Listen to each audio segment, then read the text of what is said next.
capítulo 8, atenderemos hoy del versículo 18 al 25, el poder de la esperanza. El poder de la esperanza. ¿Qué dice? Voy a ir al tiro con una referencia para refrescar un poco la memoria, porque el capítulo 6, capítulo 7 hace una suerte de paréntesis respecto al tema que venía hablando el apóstol Pablo en el capítulo 5. Atendamos por favor a Romanos capítulo 5, verso 1 y verso 2. Justificados pues por la fe, tenemos paz para con Dios por medio de nuestro Señor Jesucristo, por quien también tenemos entrada por la fe a esta gracia en la cual estamos firmes y nos gloriamos en la esperanza de la gloria de Dios. Desde el capítulo 5, Pablo muestra todas las bendiciones que tenemos en Cristo y que retoma ahora en el capítulo 8. Tenemos una plena certeza de nuestra salvación, de lo que somos y hemos recibido por la obra de nuestro Señor Jesucristo. Las diferentes aflicciones que llegan a nuestras vidas parecieran contradecir las declaraciones que el apóstol Pablo ha dado al inicio del capítulo 8. ¿Cómo iniciaba o inicia el capítulo 8? Ahora pues ninguna condenación hay para los que están en Cristo Jesús. Esa vida gloriosa, maravillosa, llena y colmada de grandes bendiciones, pareciera que se viera eclipsada por las aflicciones del tiempo presente. Ahora tenemos la plena seguridad que somos hijos de Dios, coherederos con Cristo, como lo dije ya, que ninguna condenación hay para nosotros. Pero de todas formas, el cristiano tiene que sufrir enfermedades, problemas económicos, tragedias, la muerte de seres amados, sufre su propia muerte de la misma manera que sufre el impío todas estas situaciones. Podríamos preguntarnos desde ya, entonces, ¿cuál es la diferencia? Podríamos afirmar que el cristiano sufre más todavía que el impío. Esto es debido a que vivimos en un sistema totalmente contrario a los valores que nosotros profesamos. Eso un poco también hablábamos en la escuela dominical, ustedes lo recordarán. Debemos saber que si nos identificamos con Cristo, compartiremos inevitablemente el rechazo y las pruebas que experimentó nuestro Señor Jesucristo. Eso es tan claro y concluyente, no tiene otra vuelta. Si nos identificamos con Cristo, también tendremos que necesariamente identificarnos con su sufrimiento, con su rechazo. Así nos lo enseña Él en los Evangelios. Pero esto no debe ser una sorpresa para nosotros, porque el mismo Señor lo dice en su bendita palabra. Por favor, vayamos Juan capítulo 15, verso 18 al 20. Juan 15 del 18 al 20. Si el mundo os aborrece, sabed que a mí me ha aborrecido antes que a vosotros. Si fuerais del mundo, el mundo amaría lo suyo. Pero porque no sois del mundo, antes yo os elegí del mundo, por eso el mundo os aborrece. Ahí tiene la razón por qué el mundo, por qué su familia que no conoce al Señor lo aborrece a usted. Porque no somos del mundo. El Señor nos escogió del mundo. Y si el mundo nos aborrece a nosotros, debemos saber que a Él lo aborrecieron primero.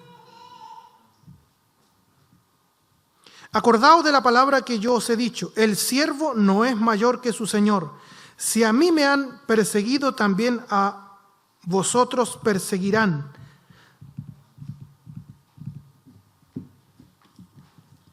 Segunda a Timoteo, capítulo 3, verso 12, el consejo claro que le da Pablo a este joven pastor Timoteo. Segunda a Timoteo 3, 12.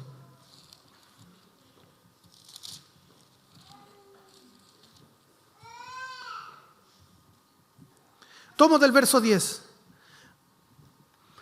Pablo, de cierta manera, felicita y confirma a Timoteo en la fe, le dice del verso 10, pero tú has seguido mi doctrina. Bien, es importante eso. Timoteo ha seguido mi doctrina, ha seguido mi conducta, propósito, fe, longanimidad, largura de ánimo en las pruebas, amor, paciencia. Pero también ha seguido mis persecuciones, padecimientos como los que me sobrevinieron en Antioquía, en Iconio, en Listra, persecuciones que he sufrido y de todas me ha librado el Señor. Recuerde que aquí en Listra lo apedrean y lo dejan, pensaban que le habían dado muerte al apóstol Pablo. Persecuciones que he sufrido y de todas me ha librado el Señor. Y mire lo que dice el verso 12. Y también todos los que quieren vivir piadosamente en Cristo Jesús padecerán persecución. Eso es tajante, claro y categórico. Si usted y yo queremos vivir piadosamente en Cristo Jesús, sí o sí vamos a padecer persecuciones. ¿Qué dice el verso 17 de Romanos 8? Y si hijos, también herederos de Dios y coherederos con Cristo, si es que padecemos, y ese, como hablábamos el domingo pasado, ese si es que no es una condición, sino más bien es ya que padecemos juntamente con Él, para que juntamente con Él seamos glorificados. Pablo, en el verso 17, está introduciendo el tema del sufrimiento de la vida cristiana. Si es que no me escuchó bien, repito eso. Pablo, desde el versículo 17, está introduciendo el tema del sufrimiento cristiano. Y es importantísimo que todos prestemos atención en esta noche, porque hablaremos de algo que es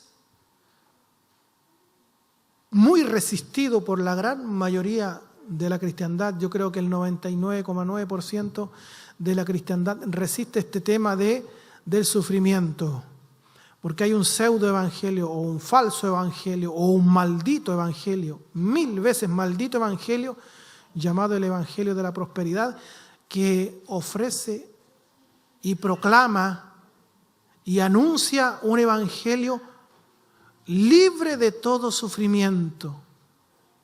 Y eso es contrario a todas luces a lo que dice la palabra del Señor. Usted ha escuchado eslogan como, por ejemplo, pare de sufrir, ¿cierto? Venga a Cristo y se le van a terminar todos sus problemas. ¿Cuántas veces nosotros, por nuestra ignorancia, quizás un día en la calle predicamos así? Venga a Cristo, se le van a terminar todos sus problemas. ¿Quiere ser feliz? Venga al Evangelio. ¿Quiere vivir la vida feliz y ahora y realizada, ahora, aquí, ya? Venga a Cristo. Él le va a dar trabajo, salud, dinero, fortuna. Es como la señora, se me olvidó el nombre en este momento, que dice que les vaya.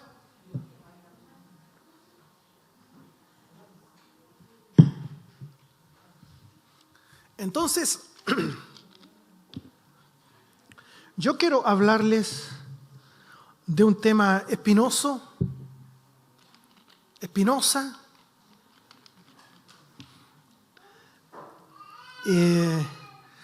como es el sufrimiento cristiano, pero el sufrimiento tiene un propósito.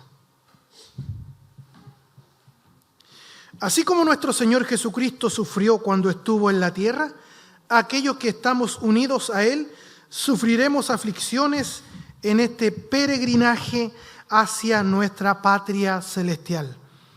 Anote, por favor, Primera de Pedro 2:21. Primera de Pedro 2:21. Amén. Esas son las guaguas aliadas que tengo yo. Primera de Pedro 2:21, ¿qué dice?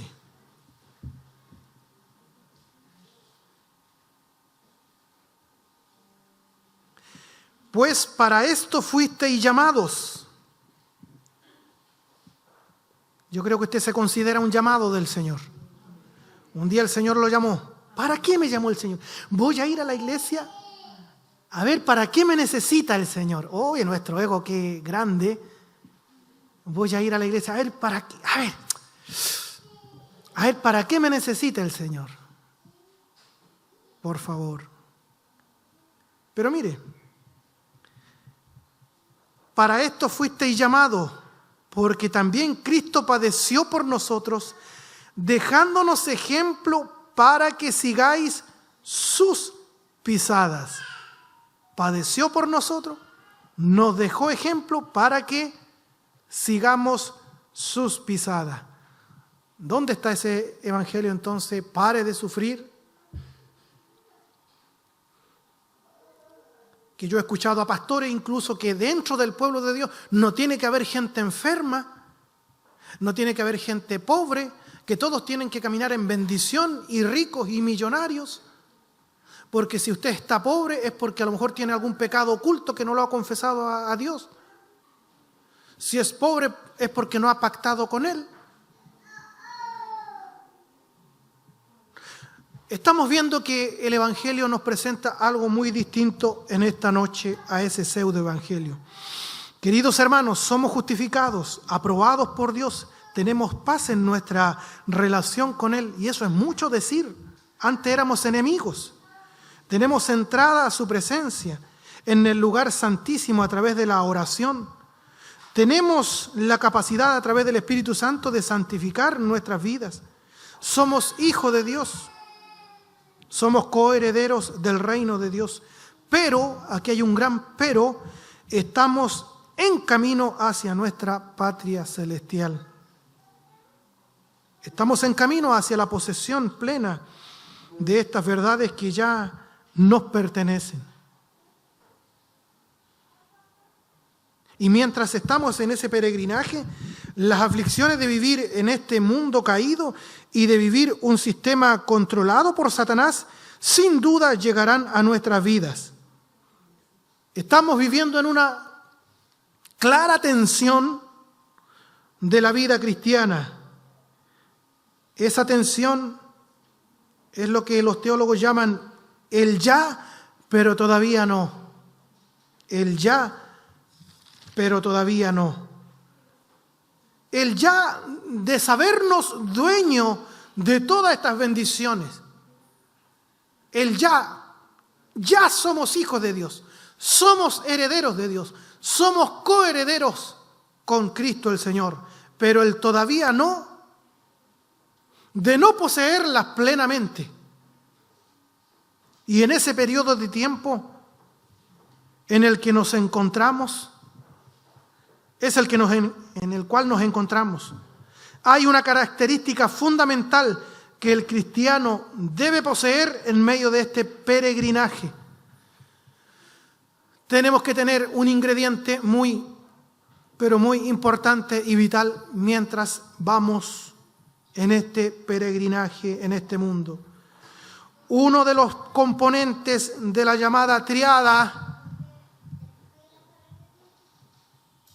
es el componente de la esperanza. Esta triada de la que muchas veces habla el apóstol, la fe, la esperanza y el amor. Estas tres virtudes, la triada, la fe, la esperanza y el amor. Mientras caminemos, mientras vayamos en este peregrinaje, tenemos que tener esta virtud, la esperanza, la certeza de aquello que nos pertenece, pero que aún no poseemos plenamente, pero que el día de su adquisición se acerca sin lugar a dudas. El apóstol Pablo va a poner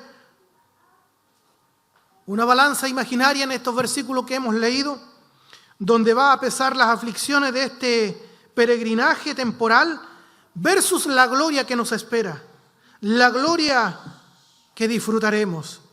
¿Qué dice el verso 18?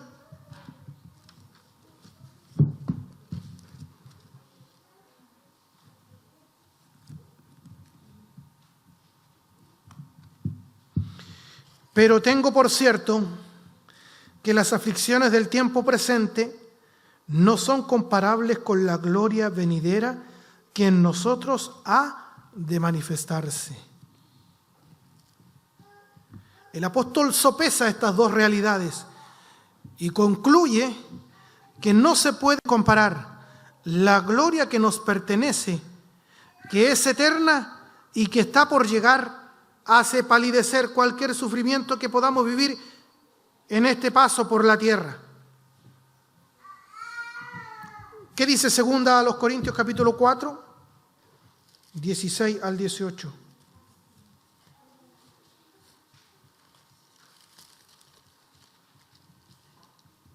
Por tanto, no desmayamos, antes, aunque este nuestro hombre exterior se va desgastando, porque se va desgastando, ¿cierto?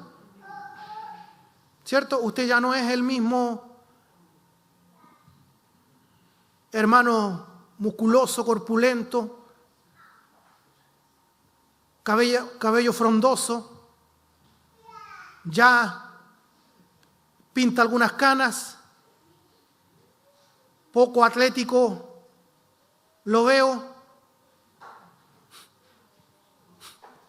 Mire quién habla. Este viejo, perdón.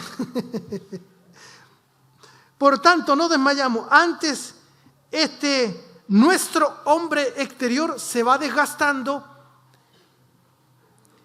El hombre interior, la mujer interior, a la inversa, mire, el interior, no obstante, se renueva de día en día. Porque esta leve tribulación, mire cómo el apóstol Pablo habla de las tribulaciones que viviremos. Porque le adelanto algo. Si usted no está viviendo alguna aflicción, alguna tribulación, téngalo por seguro que mañana llegarán a su vida. ¿Me escuchó? Por eso que si no entendemos este tema del sufrimiento cristiano, bíblico, muchos de nosotros nos vamos a decepcionar del Evangelio, vamos a creer que el Señor es malo, vamos a dejar de congregarnos porque vamos a sucumbir a la aflicción, a la prueba, a la lucha, a la enfermedad, a la aflicción, a la persecución. Pero Pablo saca una balanza imaginaria y quiero yo que hagamos el ejercicio en esta noche, que sopesemos en un lado de la balanza, pesemos las aflicciones temporales y en el otro lado pongamos la gloria que nos espera. ¿Qué es lo que pesa más? Mire cómo dice Pablo a los Corintios. Porque esta leve tribulación momentánea produce en nosotros un cada vez más excelente y eterno peso de gloria. Oiga, si había un hombre, había un apóstol que estaba autorizado para hablar acerca de las aflicciones, de las persecuciones, de los azotes, de la lapidación, ese era el apóstol Pablo. 3 veces 40 azotes menos 1. ¿Cuántas veces lo apedrearon? Lo dieron por muerto en Listra. Él era un personaje autorizado para hablar de las aflicciones. Y él dice, esta leve y momentánea tribulación, como dice, no es comparable. Y esta leve tribulación momentánea produce en nosotros un cada vez más excelente y eterno peso de gloria. No mirando nosotros las cosas que se ven, sino las que no se ven. Pues las cosas que se ven son temporales, pero las que no se ven son eternas. El cristiano debe vivir la vida con la mirada puesta en el galardón, en lo eterno. El cristiano debe imitar la forma en que nuestro Señor Jesucristo enfrentó sus tribulaciones. ¿Recuerda usted que el domingo pasado le decía yo que las tribulaciones es una herramienta que usa Dios para tomar nuestra cabecita y ponerla en la dirección correcta, donde tiene que estar?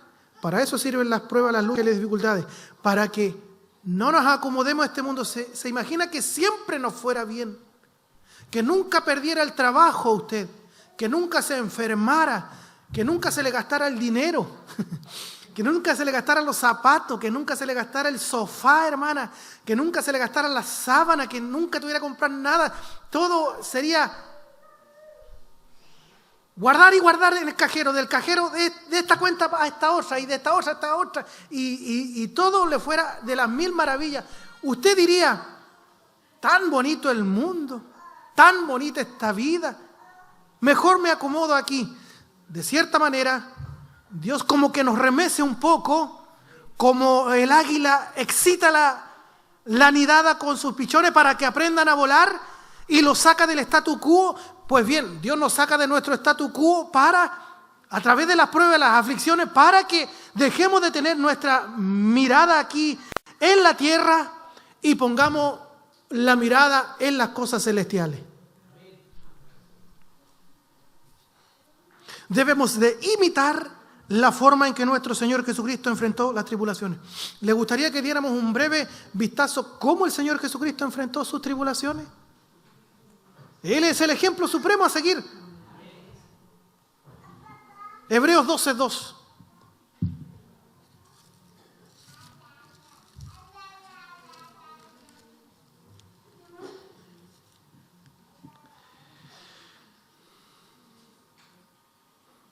Hebreos 12:2.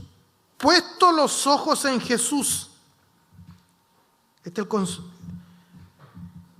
el consejo del autor sagrado a los hermanos hebreos, pero también a nosotros. Debemos de tener puestos los ojos en Jesús, mire, el autor y consumador de la fe. Así enfrentó las tribulaciones y las dificultades de nuestro Señor Jesucristo, el cual, por el gozo puesto delante de él, sufrió la cruz, menospreciando el oprobio, y se sentó a la diestra del trono de Dios. ¿Se fijó?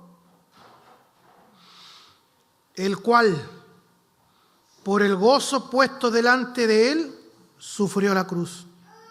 ¿Cómo tenemos que enfrentar nuestras dificultades, nuestras aflicciones, nuestras luchas, las persecuciones? El gozo que tenemos puesto por delante, la patria celestial, el galardón, nuestra herencia, ese gozo de sentirnos ya vibrando y viviendo allá. En la medida que nos mantengamos mirando hacia allá, nosotros vamos a poder sobrellevar todas las dificultades, las enfermedades, las luchas temporales, pasajeras, como dice el apóstol Pablo, esta leve y momentánea tribulación. Así lo hizo nuestro Señor Jesucristo. Por el gozo puesto delante de él, sufrió la cruz, menospreciando el oprobio, menospreciando la ignominia, menospreciando todo vejamen. Lo menospreció y se sentó a la diestra del trono de Dios. Y Hebreos 11, del 24 al 26, pasaremos brevemente por el ejemplo de Moisés. ¿Qué dice Hebreos 11, 24? Por la fe Moisés, hecho ya grande, rehusó de llamarse hijo de la hija de Faraón, escogiendo, hace una elección él, escogiendo antes ser maltratado con el pueblo de Dios que gozar de los deleites temporales del pecado, teniendo por mayores riquezas el vituperio de Cristo que los tesoros de los egipcios, porque tenía puesta la mirada en el galardón, no en la tierra.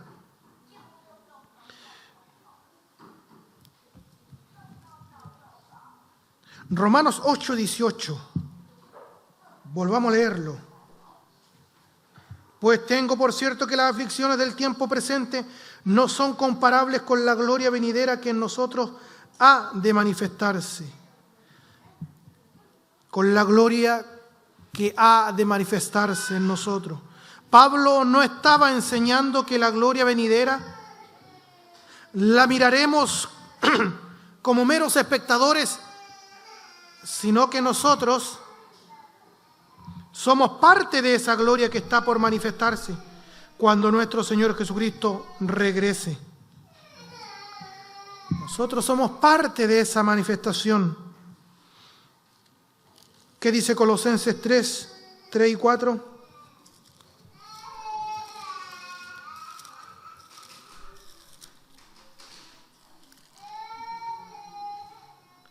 Porque habéis muerto y vuestra vida está escondida con Cristo en Dios. Nuestra vida está escondida en Cristo, en Dios. Cuando Cristo vuestra vida se manifieste, entonces vosotros también seréis manifestados con Él en gloria. Mateo capítulo 13, verso 43.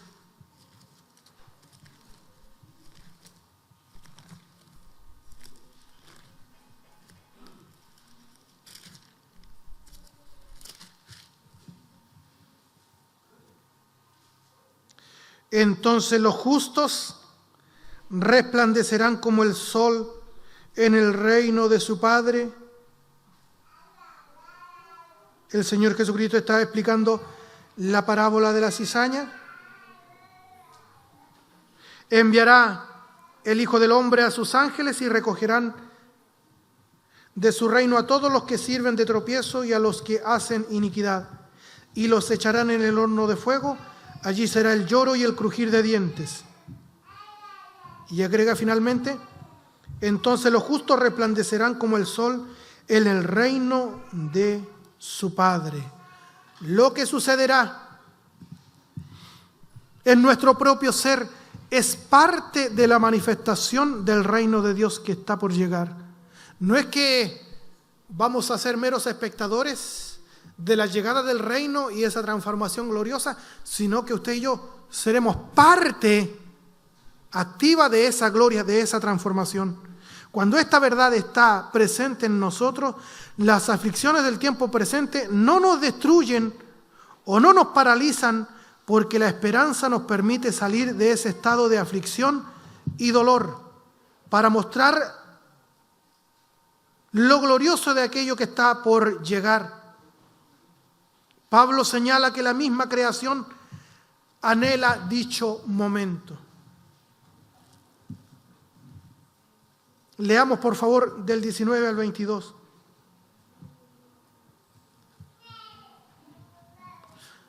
¿Qué pasa con la creación? Pablo va a usar un recurso que usa mucho el pueblo judío, que es la personificación. Del 19 al 22. Porque el anhelo ardiente de la creación es aguardar la manifestación de los hijos de Dios. Porque la creación fue sujeta o sujetada a vanidad, no por su propia voluntad, sino por causa del que la sujetó en esperanza. Porque también la creación misma será libertada de la esclavitud de corrupción a la libertad gloriosa de los hijos de Dios. Porque sabemos que toda la creación gime a una y a una está con dolores de parto hasta ahora. Pablo hace algo que era común, bueno, eso ya lo dije, en el pensamiento judío, que es personificar. ¿Se acuerdan que la otra vez hablábamos de que el Señor personificaba el pecado? Y nos trasladábamos a Génesis cuando el Señor le dice a Adán, ¿por qué te enojas? ¿Cierto? El pecado está al acecho como una fiera para devorar, lo decía la NBI. Entonces acá Pablo personifica la creación. Habla como que si la creación fuese una persona. Y no es algo, una idea loca del apóstol Pablo, sino que es algo bíblico. Por favor, vaya conmigo al Salmo 96, 12. ¿Qué dice el Salmo 96, 12?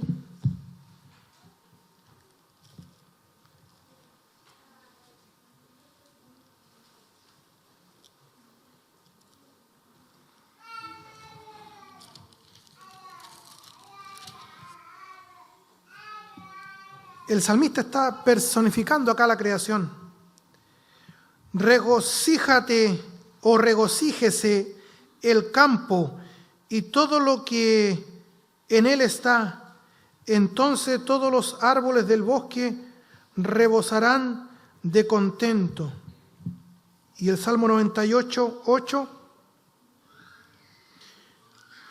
Los ríos batan las manos, los montes todos hagan regocijo.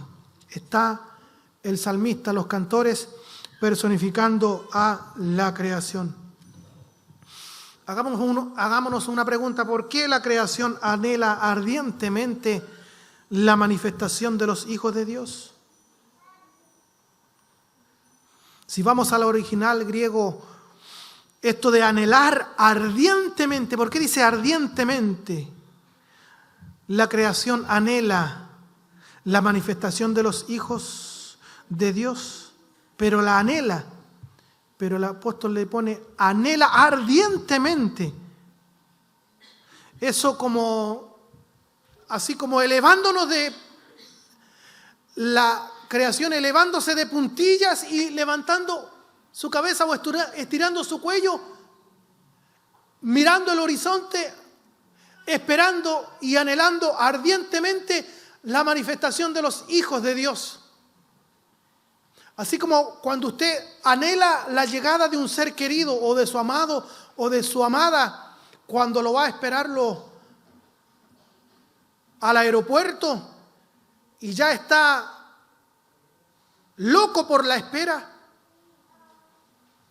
deseando ver a su amado o a su amada, se pone en puntilla a ver si en ese avión que llegó viene su ser querido, y se pone en puntilla y estira su cuello a ver si viene. En esa expectación está la creación o la naturaleza. El anhelo ardiente de la creación es aguardar la manifestación de los hijos de Dios, porque ella misma será libertada de la condición en la que se halla actualmente. ¿Qué dice el verso 20?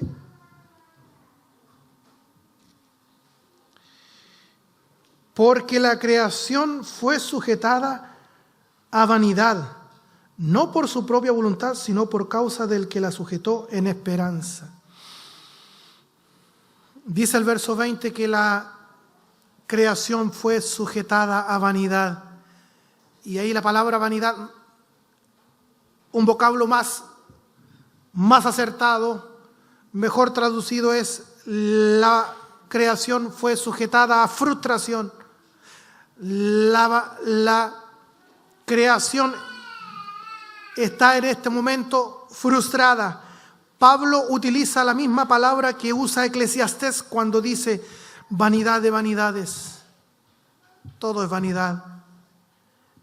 Eclesiastés, el predicador, dice vanidad de vanidades, todo es vanidad. Humo, vacío, un sinsentido. La creación está frustrada en este momento, querido hermano, por causa de la caída del hombre.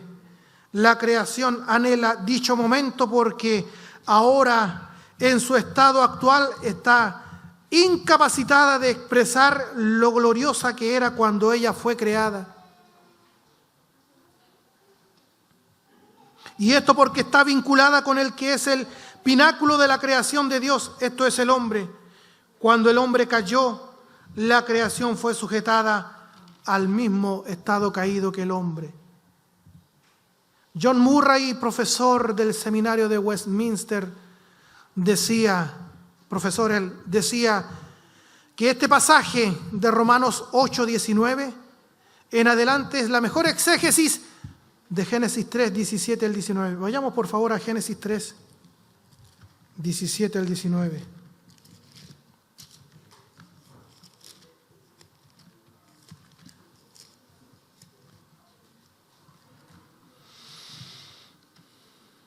Y al hombre dijo: por cuanto obedeciste a la voz de tu mujer y comiste del árbol que te mandé diciendo no comerás de él, maldita será la tierra por tu causa. Con dolor comerás de ella todos los días de tu vida. Espinos y cardos te producirá y comerás plantas del campo.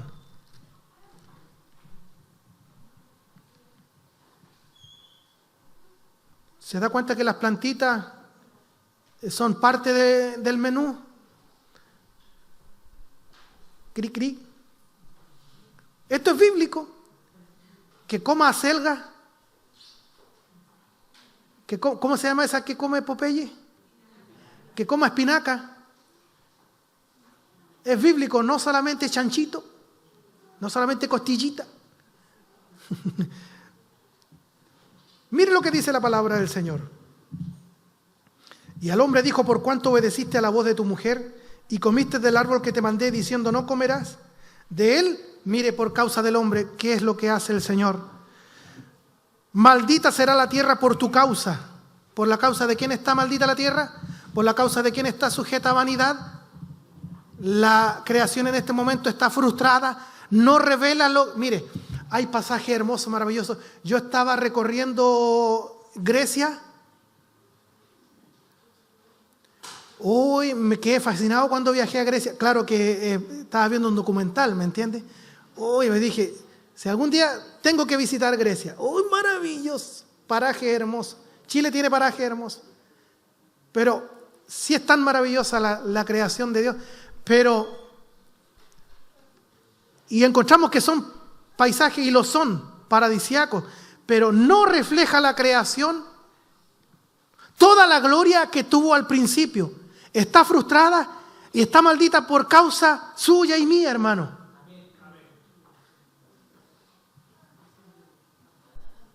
Por tu causa, maldita será la tierra. Con dolor comerás de ella todos los días de tu vida. Espinos y cardos te producirá. Eso es lo último que salió de la boca de Dios, creo yo.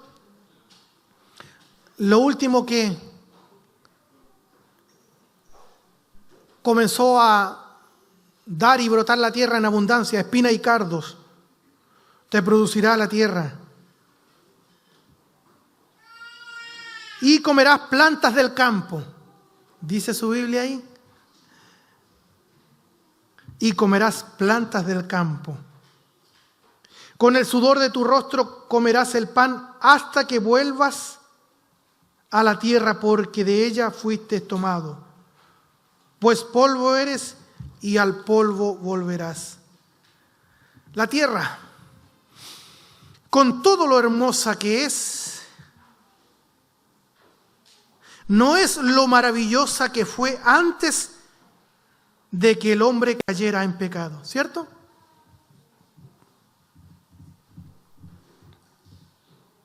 Chile tiene paisajes hermosos. Argentina tiene paisajes maravillosos, la Patagonia, oiga. Hay países que tienen paisajes inigualables. Es hermosa la tierra, es hermosa la creación de Dios.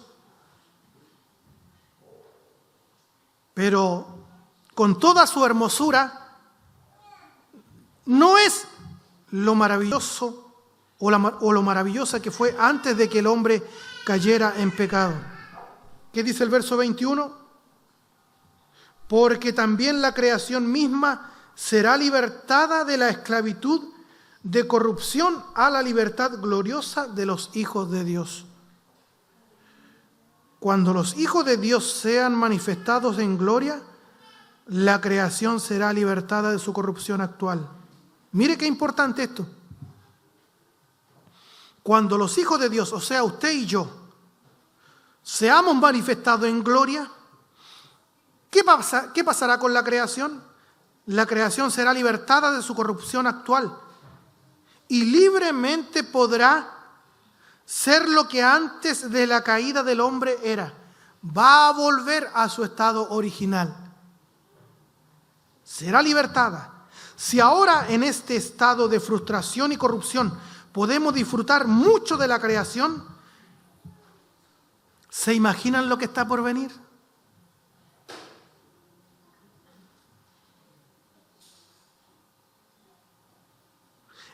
Esta es la intención que tiene el apóstol Pablo, hacer entender lo glorioso que está por llegar. Recuerde que estamos en el ya, pero todavía no.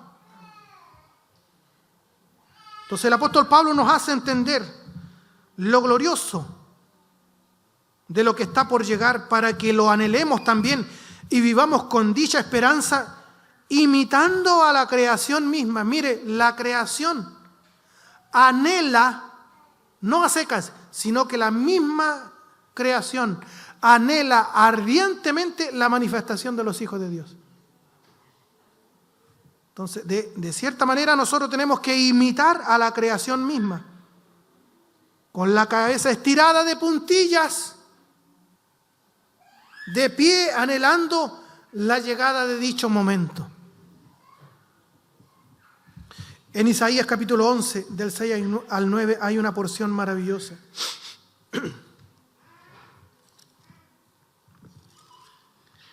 Vaya por favor, Isaías 11, del 6 al 9.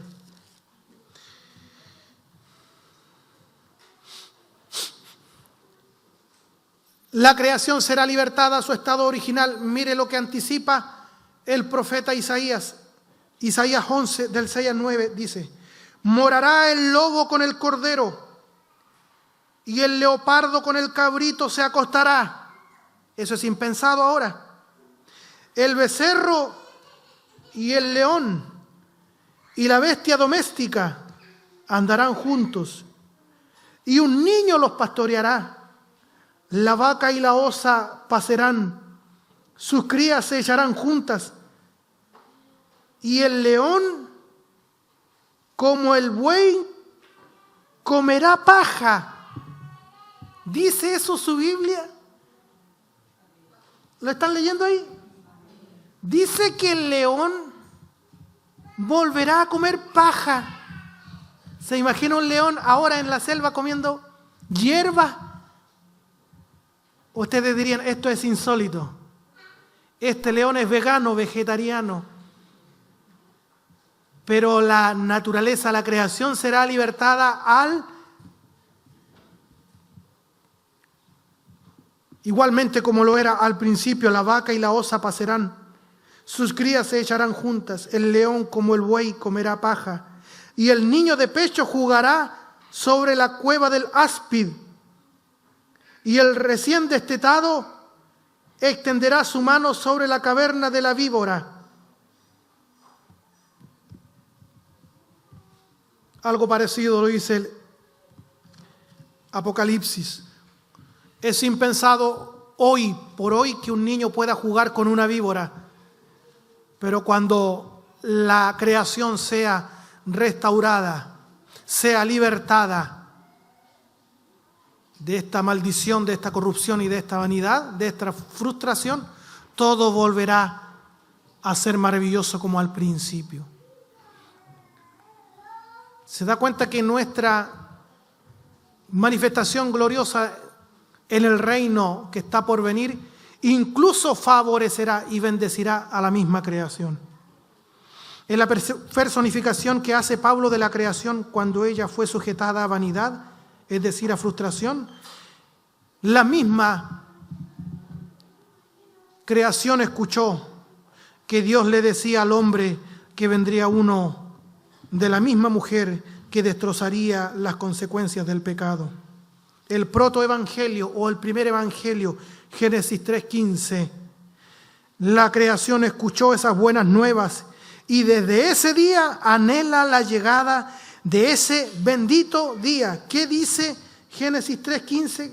Lo que es conocido como el protoevangelio o el primer evangelio. Esta es la primera semilla. Génesis 3:15 es la primera semilla del evangelio. Y a partir de aquí, esta semilla comienza a germinar, sale una plantita, un arbustito, y ese árbol se va a través que avanzamos en la Escritura, hasta llegar al Nuevo Testamento, vemos esa semilla convertida en un árbol. Y pondré enemistad entre ti y la mujer, y entre tu simiente y la simiente suya. Esta te herirá en la cabeza y tú le herirás en el calcañar. La creación escucha estas buenas noticias y desde ese día anhela la llegada de ese bendito día. ¿Qué dice Romanos 8:20? Porque la creación fue sujetada a vanidad, no por su propia voluntad, sino por causa del que la sujetó en esperanza. ¿Qué significa esa frase?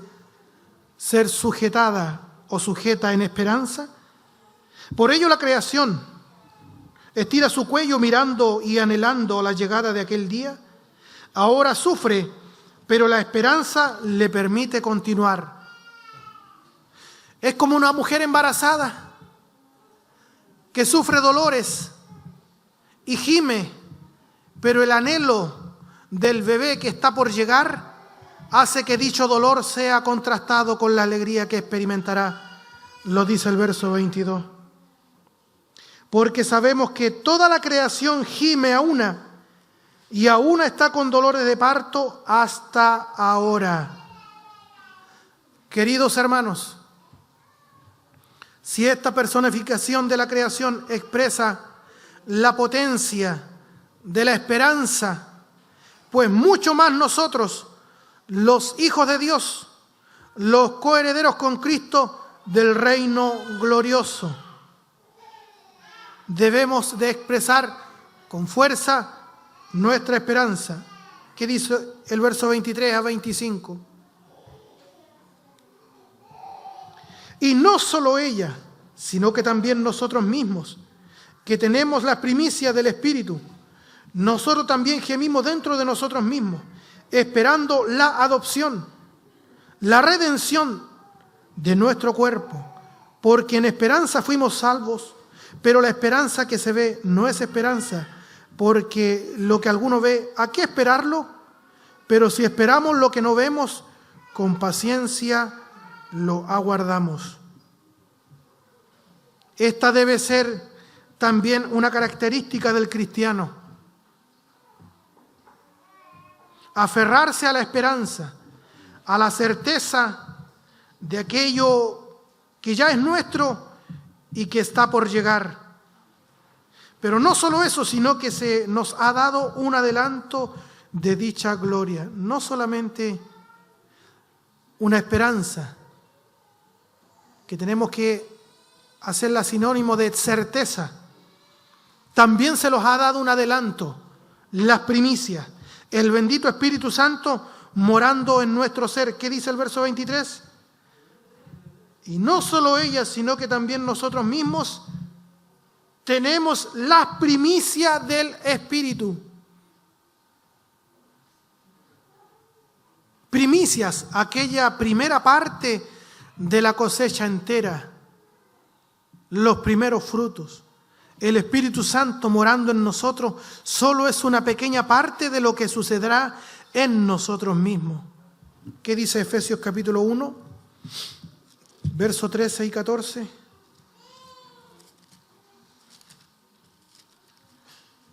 En Él, o sea, en Cristo, también vosotros, habiendo oído la palabra de verdad, el evangelio de vuestra salvación, y habiendo creído en él, fuisteis sellados con el Espíritu Santo de la promesa, que es las arras de nuestra herencia, hasta la redención de la posesión adquirida para alabanza de su gloria. Dice Efesios que Dios nos ha dado las arras, una pequeña parte, un anticipo de lo que será nuestro. El Espíritu Santo morando en nosotros nos capacita para mortificar nuestro pecado, nuestra naturaleza pecaminosa, hacerla morir. Pero también el Espíritu Santo hace que anhelemos ese glorioso día, porque al igual que la creación, el pecado aún está presente en nosotros. El pecado aún presente en nuestro ser, también como frustra a la naturaleza, también nos frustra a nosotros, pues no nos permite ser lo que deberíamos ser y para lo cual fuimos creados. Así que también junto con la creación gemimos dentro de nosotros mismos. Todos debemos concordar en esta noche de que el pecado, nuestra naturaleza pecaminosa, nos frustra a nosotros, nos impide ser lo que debemos ser para nuestro Padre Dios y nos impide tener una relación mucho más rica y estrecha con nuestro Padre Celestial. Por eso, al igual que la naturaleza, la creación, deberíamos gemir también dentro de nosotros mismos, como dice el verso 23. Y no solo ella, sino que también nosotros mismos tenemos la primicia del Espíritu Santo. Nosotros también gemimos dentro de nosotros mismos esperando la adopción. Eso de esperando la adopción tenemos que aclararlo un poquitito ahí. Porque ahí el verso 23 dice que esperamos la adopción. El apóstol Pablo ya nos ha dicho que somos hijos de Dios. Entonces, ¿por qué aquí en el verso 23 dice que estamos esperando la adopción? ¿Qué dice el verso 14 y 16 del capítulo 18? Del capítulo 8, perdón. Verso 14. Porque todos los que son guiados por el Espíritu de Dios, estos son hijos de Dios. Pues no habéis recibido el espíritu de esclavitud para estar otra vez en temor, sino que habéis recibido el espíritu de adopción por el cual clamamos Abba Padre. El Espíritu mismo da testimonio a nuestro espíritu de que somos hijos de Dios. Ya somos hijos de Dios. Pero ¿en qué sentido estamos esperando la adopción? ¿En qué sentido Pablo dice que estamos esperando dicha adopción, la redención de nuestro cuerpo? Es verdad que ahora somos hijos de Dios. Ese es un derecho que se nos ha dado. Pero el pensamiento judío es muy distinto al nuestro occidental. ¿Cuál es el pensamiento judío? Un hijo es aquel que refleja a su padre en todo. Ese es el pensamiento judío. Un hijo debe reflejar a su padre en todo orden de cosas. Y esa es una frustración actual para los hijos de Dios, porque nosotros no reflejamos total y completamente a nuestro Dios Padre. De esa manera estamos frustrados al igual que la creación. ¿Por qué? Porque no reflejamos a nuestro Padre en todo. Pero cuando el Señor regrese, nos dará un cuerpo glorioso. Ya no tendremos nunca más lucha con el pecado, libre de la presencia corrupta del pecado, y en aquel día nuestra adopción como hijos se manifestará plenamente, porque tendremos una relación mucho más rica que la que tenemos ahora con nuestro Dios.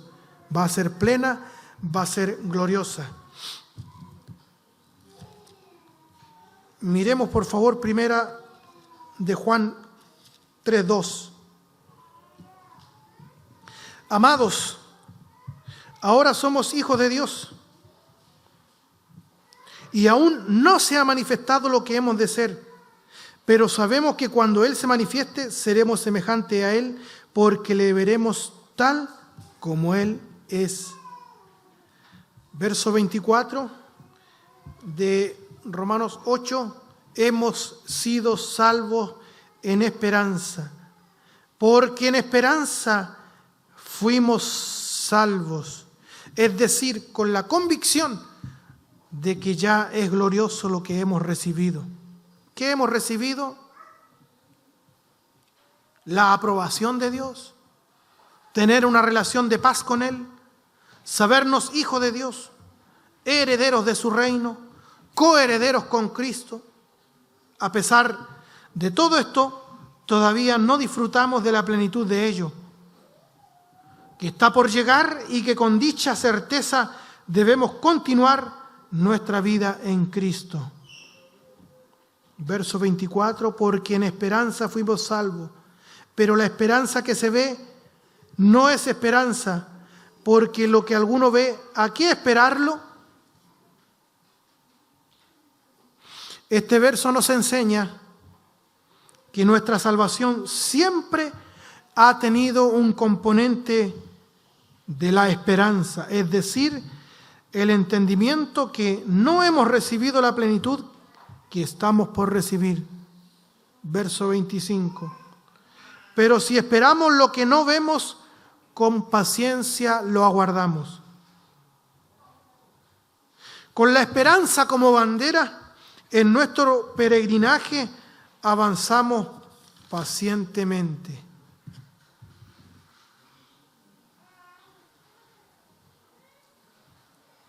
Último verso.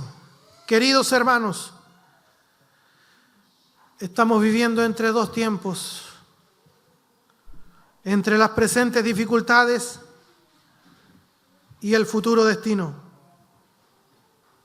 entre el ya y todavía no, entre los sufrimientos y la gloria.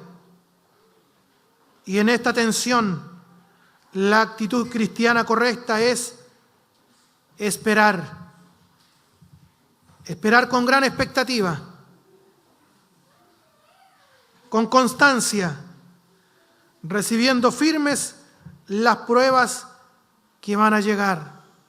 Repito, si usted no está siendo probado ahora, téngalo por seguro que las pruebas, las luchas, las aflicciones llegarán a su vida. No es porque el Señor sea malo con nosotros, sino que las luchas, las pruebas y las dificultades son un medio, un método que el Señor usa para que podamos tener la mirada puesta en lo intangible, en lo que no se ve, pero eso que no se ve perdurará por los siglos de los siglos. Amén.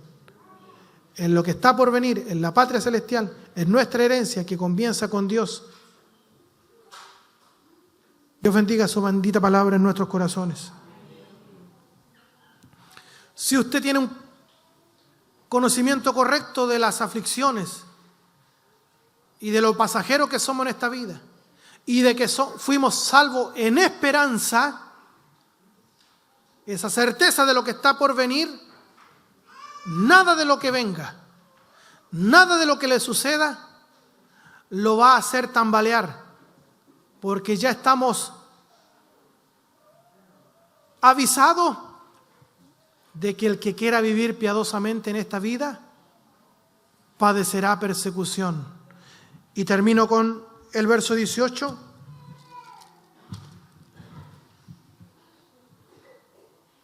Pues tengo por cierto que las aflicciones del tiempo presente no son, nunca van a ser comparables con la gloria venidera que en nosotros ha de manifestarse. Nunca van a ser comparables las aflicciones que esté viviendo usted, hermano. Pueden ser terribles las aflicciones o la enfermedad o lo que esté pasando. Y el que no esté pasando ninguna cosa de estas, téngalo por seguro que van a llegar. Pero esas aflicciones jamás van a ser comparables con la gloria que está por venir. Y si lo tenemos claro, y si no creemos al falso evangelio y 1000 veces maldito evangelio de la prosperidad de que creen ellos y sus enseñadores, de que un hermano o un cristiano nunca tiene que sufrir, nunca tiene que enfermarse, nunca tiene que ser despedido del trabajo, nunca tiene que faltarle el dinero, siempre tiene que caminar de bendición en bendición. Prácticamente todos tienen que ser millonarios y sanitos y contentos. Hoy hemos visto, así a grosso modo, que eso es una falacia, es una mentira, porque el mismo Señor Jesucristo nos enseñó en su palabra que mientras estemos en la tierra tendremos aflicciones. Pero nosotros, al igual que la creación, en puntilla de pie, con nuestro cuello bien alzado, mirando hacia el horizonte, porque en cualquier momento ha de venir nuestro Señor por nosotros. Dios le bendiga. Dios bendiga su bendita palabra en nuestros corazones. Oremos al Señor.